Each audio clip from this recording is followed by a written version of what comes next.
ಸ್ವಾಭಿಮಾನಿ ನ್ಯೂಸ್ಗೆ ಸ್ವಾಗತ. ಇಂದಿನ ಪ್ರಮುಖ ಸುದ್ದಿಗಳು. ಕರ್ನಾಟಕದ ಸುಪ್ರಸಿದ್ಧ ಜಾತ್ರೆಗಳಲ್ಲಿ ಒಂದಾದ ಸಾಗರದ ಮಾರಿಕಾಂಬಾ ಜಾತ್ರೆ 2026ರ ಫೆಬ್ರವರಿ 3ರಿಂದ ಆರಂಭವಾಗಲಿದ್ದು, ಇಂದು ಮರ ಕಡಿಯುವ ಶಾಸ್ತ್ರಕ್ಕೆ ಪೋತರಾಜರಿಂದ ಚಾಲನೆ ದೊರೆಯಿತು. ವಿವಿಧ ಪೂಜಾ ವಿಧಾನಗಳಿಂದ ಚಾಟಿ ಸೇವೆಯ ಮೂಲಕ ತಮ್ಮ ಮನೆಯಿಂದ ಹೊರಟ ಪೋತರಾಜರು ಚಿಕ್ಕಮ್ಮ ದೇವಿಯ ಮನೆಗೆ ಬಂದು ಅಲ್ಲಿ ಪೂಜೆ ಸಲ್ಲಿಸಿ ಮರ ಗುರುತಿಸುವ ಮೂಲಕ ಇಂದಿನ ಮರ ಕಡಿಯುವ ಶಾಸ್ತ್ರ ನೆರವೇರಿಸಲಾಯಿತು. ಈ ಸಂದರ್ಭದಲ್ಲಿ ಮಾರಿಕಾಂಬಾ ದೇವಿಯ ಅಪಾರ ಸಂಖ್ಯೆಯ ಭಕ್ತರು ಮೆರವಣಿಗೆಯಲ್ಲಿ ಭಾಗವಹಿಸಿದ್ದರು.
ಮಾರಿಕಾಂಬಾ ದೇವಿಯ ಜಾತ್ರೆ ಪ್ರತಿ 3 ವರ್ಷಗಳಿಗೊಮ್ಮೆ ನಡೀತದೆ.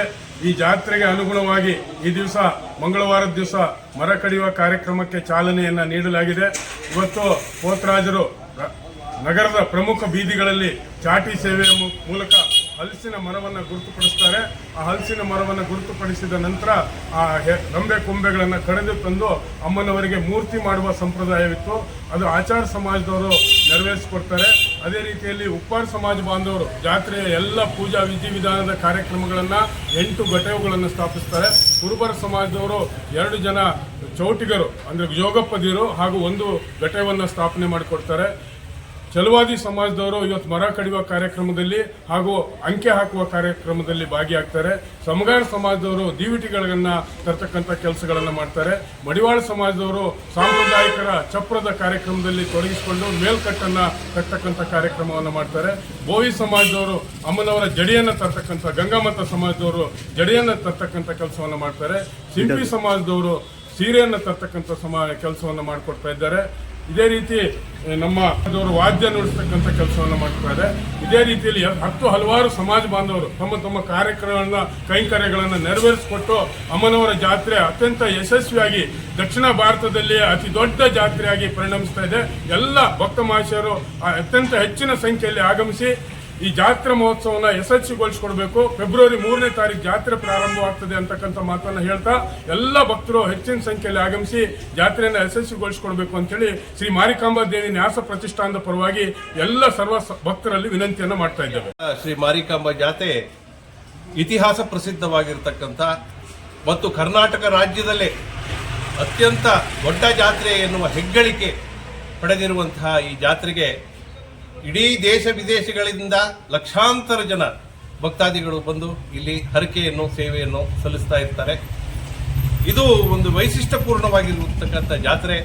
ಈ ಜಾತ್ರೆಯಲ್ಲಿ ಧರ್ಮವನ್ನು ಮೀರಿ ಎಲ್ಲ ಧರ್ಮದ ಜನರು ಕೂಡ ಇದರಲ್ಲಿ ಭಾಗವಹಿಸ್ತಾರೆ. ಅವರಿಗೆ ಇಡೀ ಊರಿಗೆ ಅವಳು ಅಮ್ಮನ ರೀತಿಯಲ್ಲಿ ಕಾಪಾಡ್ತಾಳೆ ಎನ್ನುವ ನಂಬಿಕೆ ನಮಗಿದೆ.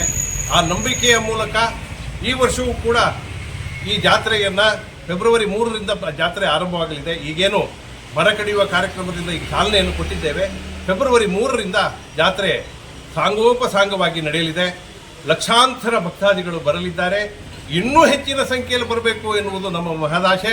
ಅದಕ್ಕೆ ಸರಿಯಾಗಿ ಜನರು ಬರ್ತಾರೆ ಎನ್ನುವ ನಂಬಿಕೆಯಿಂದ ಆ ತಾಯಿ ಈ ಜಾತ್ರೆಯನ್ನು ಯಶಸ್ವಿಯಾಗಿ ನಡೆಸಿಕೊಡ್ಬೇಕು ಅಂತೇಳಿ ಅವಳಲ್ಲೂ ಕೂಡ ಕಳಕಳಿಯಿಂದ ಪ್ರಾರ್ಥನೆಯನ್ನು ಮಾಡ್ತಾ ಎಲ್ಲ ಭಕ್ತಾದಿಗಳಿಗೂ ಕೂಡ ಆಹ್ವಾನವನ್ನು ಸಾಗರದ ಜನತೆಯ ಪರವಾಗಿ ನೀಡ್ತಾ ದಯವಿಟ್ಟು ತಾವೆಲ್ಲರೂ ಬಂದು ಯಶಸ್ವಿಗೊಳಿಸಿಕೊಡ್ಬೇಕು ಜಾತ್ರೆ ಅಂತೇಳಿ ಕೈ ಮುಗಿದು ಕೇಳಬೇಕು.